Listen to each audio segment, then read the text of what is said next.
In terms of airports, there is a lot that you can get wrong. The one thing that always amazes me is that sometimes you arrive there and you could be anywhere in the world. You've got similar things, similar spaces. They never ever speak of the place that you're in. Airports can be designed to be quite generic. There's an international style, but we don't believe that's correct. You should recognise an airport as part of the city, and it should be as memorable, if you like, as the place that you're actually visiting.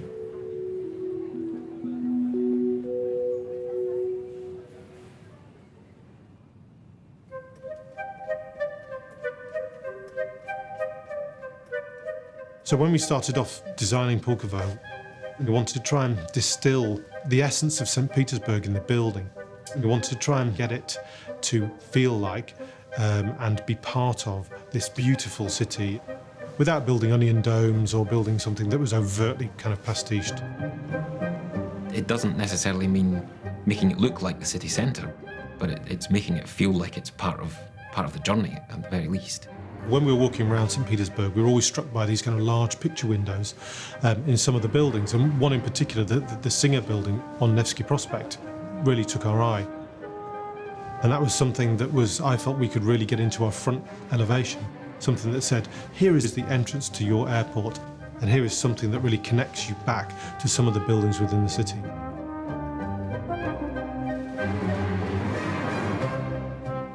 As you go through and into the departures lounge, you've then got these other picture windows which reveal the aircraft themselves and the airfield and that kind of wonderful theatre that you get of aircraft moving around outside. One of the things I picked up was that they didn't really like the snow. They weren't romantic about it like we were. You know, it wasn't Dr. Zhivago and sleigh bells. It stayed there the whole winter. It was dirty. At the airport, it was nothing short of a bloody nuisance. I said, well, let's make a virtue of containing the snow on the roof.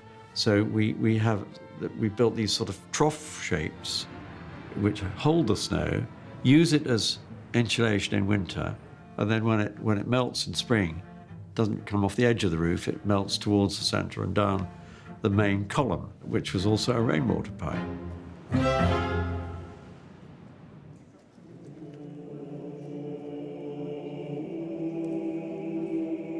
The internal surface of these tessellated panels is very rich gold colour.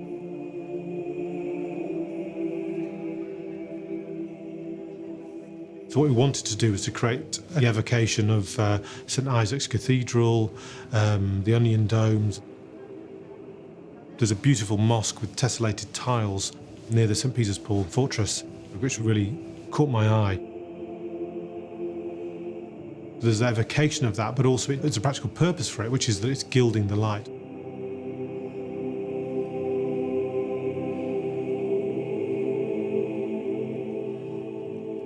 You get these amazing big skies in St. Petersburg, but they can be very grey and quite oppressive. So what we wanted to do was to kind of make these grey skies golden. The departures experience is top-lit from front to back, and that's mainly from these slot windows that run between the large roof elements. These diamond-shaped shards of light are always pointing towards where the aircraft are.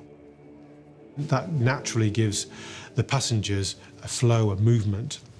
They understand the building, they understand that it's pointing that way, and that's the way that they should be going, making their journey simpler and easier to understand.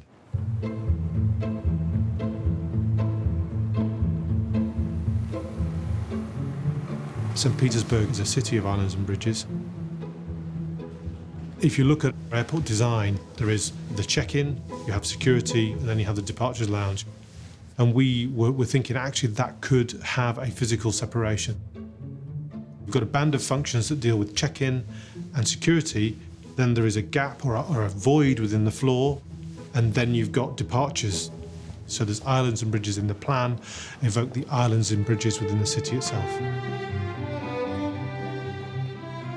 Also, it's getting natural daylight down into the baggage reclaim areas. But what that allows is when people are arriving, they get this moment inside the space. They're connected to the departing passenger. They feel like they're in St. Petersburg, which I think is something that most modern airports don't have. I always find it slightly perverse that the departing passenger is treated much better than the arriving passenger. An airport's the beginning and end of your holiday. I do believe that there's a responsibility in an airport design to make sure it is as legible and as enjoyable and as kind of relaxing as it can possibly be.